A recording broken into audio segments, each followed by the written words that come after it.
The world knows Audrey Hepburn for her iconic elegance, the little black dress, the doe eyes. But behind the glamour of Breakfast at Tiffany's, she carried a devastating secret. Her famed, slender frame was not a fashion choice. It was a scar, a haunting, lifelong reminder of terror and near starvation during her childhood. But the truth of her war years was far darker than anyone ever imagined.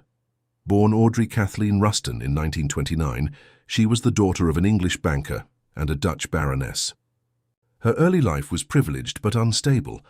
Her father, a Nazi sympathizer, abandoned the family when she was 6.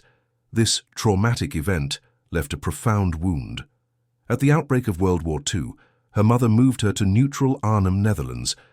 Little did they know the Nazis would soon invade. Audrey, just 11 years old, was thrust into the terrifying reality of occupation. The war years, 1940-1945, were a nightmare. Audrey and her mother, Baroness Ella, faced escalating brutality. She witnessed the transportation of Dutch Jews to concentration camps. Her uncle was executed by the Nazis. The family estate was seized. Hiding her British identity, she went by Edda van Heemstra. But Audrey refused to be passive. She became an unofficial courier for the Dutch resistance. She delivered underground newspapers. She even performed secret ballet recitals to raise money for the cause. But survival came at a heavy cost. During the horrific hunger winter of 1944, food ran out. They ate tulip bulbs and ground nettles into flour. Audrey became severely malnourished. She suffered from acute anemia and respiratory problems. The struggle to dance, to act, to survive would shape every choice she made later. The liberation in 1945 was a relief, but the damage was permanent.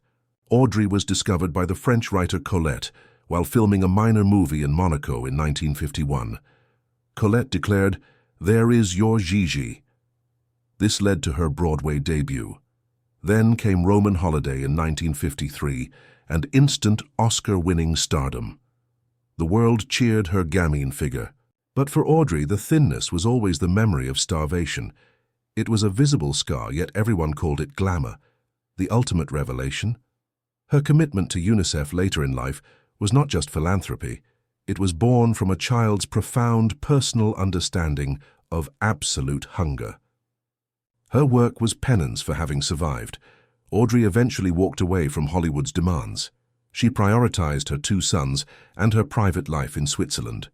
In her final years, she dedicated herself entirely to UNICEF, traveling to the world's most dangerous, impoverished zones. She carried out her mission until her own death in 1993. Her elegance was real, but her strength was forged in wartime darkness. She transformed her greatest scar, starvation, into a global mission of aid.